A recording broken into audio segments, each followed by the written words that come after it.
हे बघा महाराष्ट्रामध्ये एखाद्या गुन्हेगाराला, एखाद्या जादूगाराला, एखाद्या भोंदू बाबा वगैरे अजिबात नाही. बलात्कारी असंच म्हटलं पाहिजे आणि मीडियानं सुद्धा तसंच दाखवलं पाहिजे. मुळात गुन्हेगाराला, बलात्कारी माणसाला त्याची जात शोधू नये.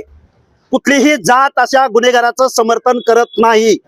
पण इथून मागच्या कालावधीमध्ये एखाद्या जातीमधला गुन्हेगार जेव्हा समोर येतो तेव्हा या महाराष्ट्रामधले चळवळ लढणारे नेते, कार्यकर्ते त्या गुन्हेगाराची जात शोधून त्या जातीला बदनाम करायचा प्रयत्न या महाराष्ट्रामध्ये करत होते. ते नेते आता का बोलत नाहीत? ते नेते आता का पुढे येत नाहीत? मुळात काय तुम्हा सगळ्या लोकांना माहिती आहे, आमचे मित्र बेकायदा मागणी करणारे, ओबीसीच्या आरक्षणात माती घालवणारे मनोज दादा का बरं बंधू बाबा खरात बद्दल बोलत नाहीत? बोललं पाहिजे, त्यांनाच विचारलं पाहिजे का शांत आहेत? हा महाराष्ट्र नव्हे, हे महाराष्ट्राची चळवळ नव्हे. काय कुणाचा फोटो आहे तरी सांगावं पुढे येऊन. राजीनामे मागा ना, अख्खं मंत्रिमंडळ खाली होईल.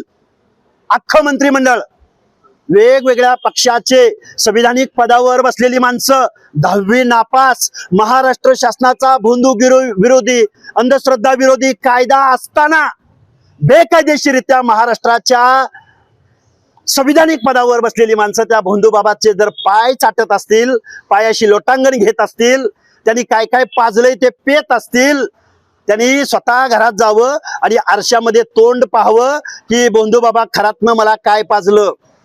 माझी माता भगिनी, माझी पत्नी मी त्या भोंदू बाबाकडे पाठवली होती, तिच्या बाबतीत काय झालं असेल हे कोण बोलणार? हे वास्तव कोण बोलणार?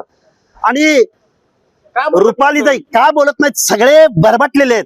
महाराष्ट्राचं राजकारण का करत नाहीत तोच मलाही पडलेला प्रश्न आहे. मला जसा तुम्ही प्रश्न विचारला तसाच मनोज दादा जरांगे, आदरणीय मनोज दादा जरांगे यांना अशोक खराताच्या बाबतीमध्ये तुम्ही का व्यक्त झाला नाहीत? उठ सूट बसल्या उठल्या तुम्ही भूमिका घेणारे, तुम्ही बसला तुमच्या घरावरनं साधं काय ते कुठलं हे गेलं, तुमच्या माहिती त्यांची जात काय कुणाची? हे बघा, लक्ष्मण हाके हा पुरोगामी विचार मानणारा कार्यकर्ता आहे. लक्ष्मण हाके संविधान मानणारा कार्यकर्ता आहे. लक्ष्मण हाके 12-13 करोड जनतेचं सगळ्या गोष्टी मानणारा कार्यकर्ता आहे. गुन्हेगाराला कधीही जात असत नाही हे मानणारा कार्यकर्ता आहे. पण मनोजदादा जरांगे मात्र अशोक खरातच्या विरोधात का बोलत नाही? हा तुम्हाला जसा प्रश्न पडलाय तसाच मलाही प्रश्न पडलाय. असं मी मानणार नाही, कारण रुपालीताई कधी ओबीसीच्या प्रश्नावर बोलल्या नाहीत. आमच्यावर 10 वेळा हल्ले झाले त्यावेळी रुपालीताई पुढे आल्या नाहीत. रुपालीताई दरबारी राजकारण करत होत्या. भुजबळ साहेबांवरती हल्ले होत होते त्यावेळी रुपालीताई त्याच पक्षाच्या नेत्या होत्या, पण कधीही ओबीसीच्या प्रश्नावर पुढे आल्या नाहीत. पण त्याच्याही पलीकडे जाऊन माझं असं मत आहे, फक्त रुपालीताईचा बळी घेऊ नका.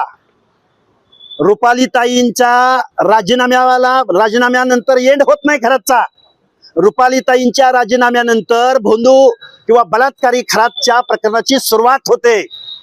जर निपक्ष पद्धतीनं जर याची चौकशी झाली तर अख्खं मंत्रिमंडळ खाली होईल, हे मी जबाबदारीने तुम्हाला सांगतो.